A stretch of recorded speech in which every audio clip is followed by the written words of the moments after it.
Oui, alors c'est évidemment beaucoup de tristesse et un peu de stupéfaction de voir une disparition alors rapide après son arrêt de fonction de maire du Rove. Évidemment, c'est un très bel âge, 95 ans pour Georges, mais il n'empêche que c'est beaucoup de tristesse pour quelqu'un que j'avais encore vu il y a quelques semaines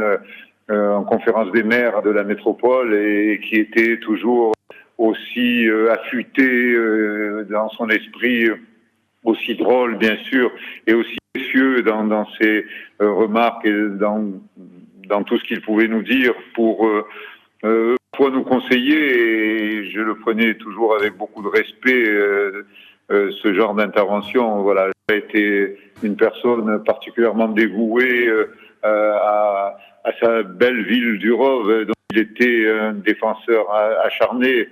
toujours guidé par sa boussole qui était de justice sociale, plus de solidarité et surtout beaucoup de tolérance. Et puis Georges qui a eu une vie d'engagement fidèle à ses idées premières au Parti communiste français, a été toujours quelqu'un de très réaliste et de pragmatique dans ses décisions. Ce qui comptait, c'était l'intérêt général, c'était de vraiment de toujours considérer les citoyens dont il s'occupait avec beaucoup de respect et de chaleur, et lui qui était profondément attaché à son territoire, bien sûr sa bonne ville du Rove, mais pas que. Je me souviens de son travail au parc marin de la Côte Bleue qu'il avait contribué à créer, bien sûr pour défendre à la fois le bord de mer, mais aussi notre chère Méditerranée. Voilà, il a été un homme remarquable, une grande force et une attention permanente pour ses concitoyens. Nous sommes tristes et nous présentons bien sûr ses condoléances à sa famille, à Viviane, son épouse, et puis à tous ses concitoyens du Rove. Et je pense aussi à celui qui lui a succédé, à Paul Sabatino, vraiment, qui, dans la droite ligne de ce qu'a fait Georges, va continuer dans les mêmes valeurs.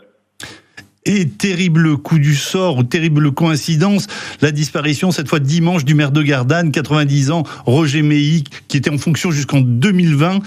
et que vous avez particulièrement bien connu. J'imagine que vous avez des souvenirs qui vous remontent à la surface.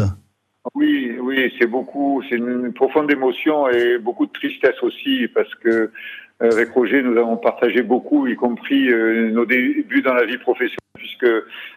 instituteurs tous les deux, ceci rapproche et ceci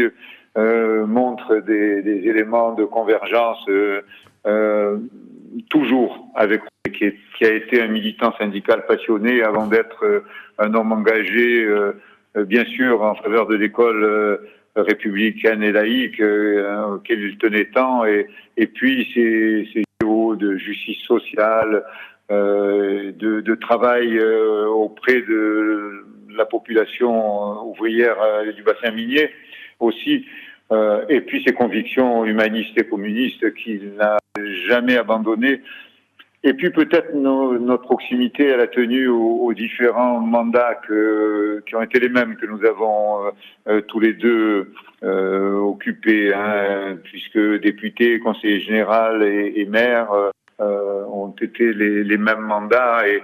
voilà, c'était quelqu'un de très proche des gens, un élu de terrain, comme il aimait à dire, particulièrement respecté, mais particulièrement déterminé aussi, avec beaucoup d'élégance. Voilà, je crois que Roger, c'est un homme à l'esprit d'une élégance rare et exceptionnelle. Je suis très triste, vraiment peiné pour sa famille, bien sûr, et à qui j'adresse nos condoléances, et puis sa bonne ville de Gardanne, qui lui était si chère. Aussi, voilà, beaucoup de tristesse et d'émotion pour la disparition de Roger.